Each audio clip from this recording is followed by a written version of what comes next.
Ouspen 6 kan adud va deud de zigas o skoazel da skol diwan louanek evit distro skol michgwen golo daouvil daouzek. Nebeut deioù a rok, an tregont bugel bennak zo skol, o doa hat kavet o skolerien en ur zavadur squatet. De dermen oa digouet a liz ferm bessinet gant an tiker. E pad michou a bet klasket bo evit ar skol gant tud a vugale met en aner. Stéphanie voa bet skoliatet arman pa va yoank, skol egalek, skol a République. Diez dei a santi, gwele de bugale skarzet deus a lerze, var zigare re ar skol de ho e brezonek. Mais gré des grands principes de la République. Liberté, égalité, fraternité. Pezo bet kelenedim pa oan amañ. Bet pa welan. Penaos e doujet ma vugale, penaos e doujet ar familloù gant piou mam o labouraz. Nitra. Hag an ol reze ar vugale hag ar familloù. A zo rand gante da bardaji ar yez ar sevenadur a bue o vugale et ar skol a tout, a pegen zeret e an dud. Les familles craignent effectivement une expulsion des locaux publics par la municipalité, ce que nous ne pouvons accepter. Fellet a rad an tiker, hat kemer ar zavadur e vilakadenna ur c'hlas neve digor e ar skol publik. Redet un tiker rei bo d'ar skol publik, met ur skol gevredigezel e diwan, kelen brezonek dre ar zoubidigez, ne ket o tre d'ar skol publik. De façon transitoire, oui, de notre avis, il existe des possibilités d'hébergement à la fois du 7e poste et de la 7e classe de l'école primaire et également de l'école d'Iwan avec ses deux classes, une classe de maternelle et une classe de primaire, sur le site existant. Ah bah oui, c'hwer vloaz an diwan e louan e kouskoude. Ur gumun var anod e l'er ma koust ker an douarou. Sonjet va bet fermi pe brena ar zavadurman ur skol goz prevez. Men e belaket e gwerzh nemet daouviz a ro gant distro a rever oa evit prena a kavet an ahant. E keit memantud ar vugale o nem zifretin evit ma vefe an avezet a memeus gwirioù gant an diou skol e kendalc'h ar skolerien d'ober o micher evel pa vefe kuden e bet. Men e ket ken neiz kouskoude. Klask a reom a meustra nim skolerien kouz a kerent, mignonet, tadou a mamou, gwarezine ar muan posup, mais ouais, juste a revrasan zo neret an tam santet ve. A tram a zo anno de vanifesti e teu an dilenidi de genig un dan ve diskoul. Kelou mat am eus, kelou mat tre. En bonare eil prezidantez a ranvro e va savet a du an ol strolegechou e vin m'ave fe prenet ar skol brevez koz gant ur fram publik a fermet de ziwan d'ur priz de reat. Ar c'huzul ranvro eo en eus buntet davad evit kavout an diskoul. Peogwir nechal ket ar c'huzul ranvro gwelet bugale diwan Hermes var ar stret, pa vegret ur politikerez yez var an treuskas hag an deskadurez. Aze marseze e bo staiet skol diwan. Daouviz vo ezon vin m'ave fe prest ar skol neve. Un 10 ans me kouskoude vit tud ar vugale. Un diskoul ma zo, zezo skler. Ani a oa bremañ zezo posibl, an ol zo a dud da zevel an diskoulmze da vezan gwir davat. Me goulen a rakerken an tiker digant a lezvarn m'ave fe skarzet ar vugale deus o zavadur.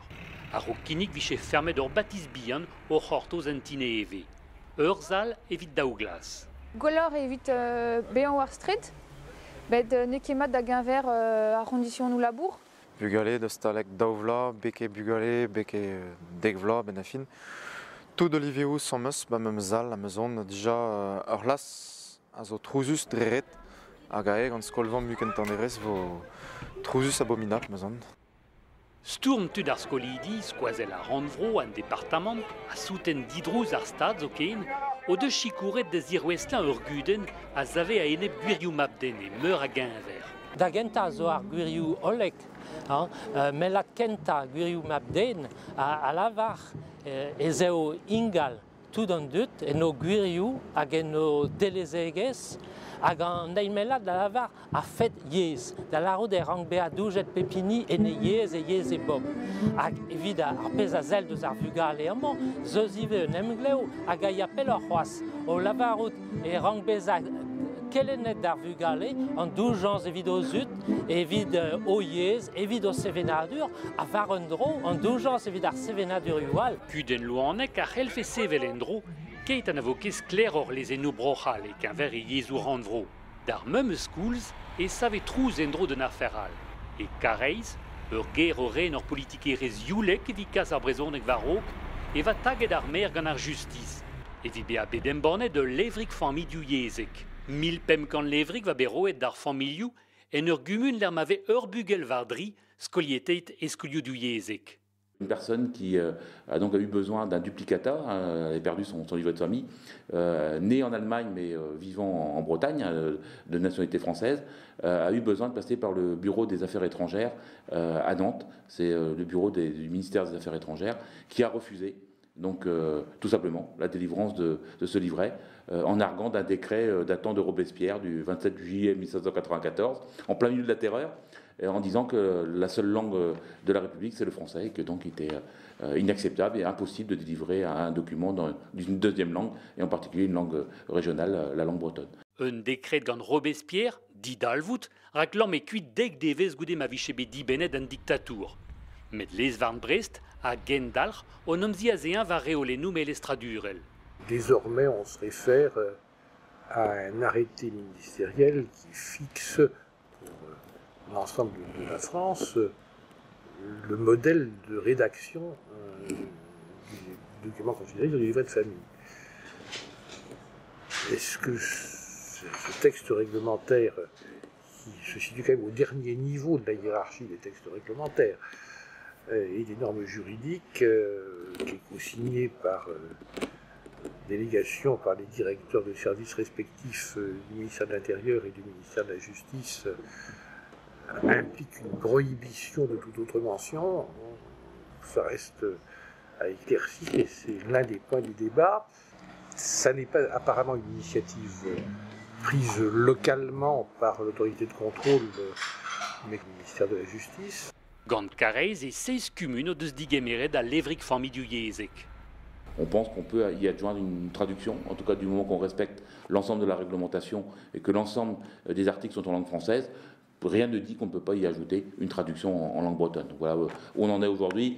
Enfin, on voit surtout au final que la France a toujours mal à ses langues, qu'elle a vraiment encore du mal à reconnaître les langues régionales, qu'elle est encore engoncée dans son jacobinisme, même pour ressortir des arrêtés ou des décrets de Robespierre. Faut-il être quand même de mauvaise foi, alors qu'on est aujourd'hui un des seuls pays qui n'a pas encore ratifié la charte des langues minoritaires. Il ne faut pas oublier qu'on l'impose aujourd'hui aux autres pays entrant dans l'Union européenne, mais que la France ne s'applique pas bien sûr ses propres principes, puisqu'elle est de toute façon au-dessus de tout ça. Hein. Je le dis en rigolant parce qu'il vaut mieux en rire parfois. C'est la patrie des droits de l'homme, donc du moment qu'elle est la patrie des droits de l'homme, elle peut s'en exonérer, je pense, d'une partie. Da renta a tregon a viz meurs daouvil daouzek e va bet tos daouzek mil adud o manifesti e kemper e vi goulenn m'ave fait digemeret gant brochal karta e yezou randvro a minorel.